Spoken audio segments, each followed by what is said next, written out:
You play with them balls like it's FIFA. Hit or miss, I guess they never miss, huh?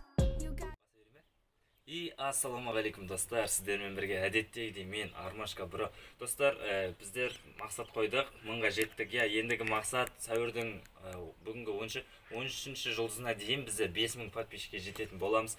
Достар, жалпы негізі көп сұрап жатыр ғой менен. Басқа контенттер қашан жасайсың, басындағыдай неге жасамайсың, неге челлендждер түсіріп жатпайсың деп. Мен түсіргім келеді, челлендж түсіргім келеді, бірақ енді қараңыздар, ақырға салған 2 видеоның да комментарийін оқысаңыздар, көбісі заброшка сұрап жатыр. Сондықтан да достар, бүгінгі заброшкаға, яғни бізге берілген комментарийда жазған бойынша, өзіміздің қаламызда заброшенный бұрын балабақша болған жер бар екен, және де ол жерде бір баланың өлімі, яғни көп балаларында өлімдері болған екен.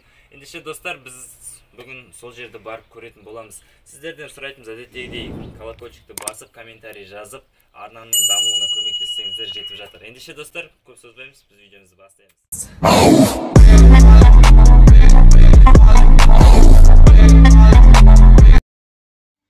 Достар, міне біздер енді шыққалы жатырмыз. Қазір барып камераны қоямыз, сосын ертең барып берсе видеоны толығымен қарайтын боламыз. Бұл видео ертең емес, арғы күні шығатын болады. Ал әзірше бізбен бірге болыңдар, тамашалаймыз, кеттік.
Камераны қойдық, көрдіңіздер, бүгінгі результатты көрдіңіздер, бар ма, жоқ па тексеріп көрген болатынбыз. Ендеше достар, сіздерге тағы да айта кететін жағдай, Бәлкім келесі видеодан бастап біздер басқа контентқа шығатын боламыз. Неге десеңіздер, көбісі енді қорқынышты видеоны кешке көргілер келмейді, қорқатындар бар. Сондықтан да достар, комментарийға қандай видеоларды түсіруге болады, қандай идеяларың бар, жазып кетіңдер. Және де достар, тағы да айта кететін жағдай, 5000 подписчикке дейін жетуімізге аз ғана қалды. Сондықтан да сендер достарыңа таратсаңдар, олар достарына таратса, солай арнаның дамуына көмектесеміз. Ендеше достар, әдеттегідей біз қоштасамыз.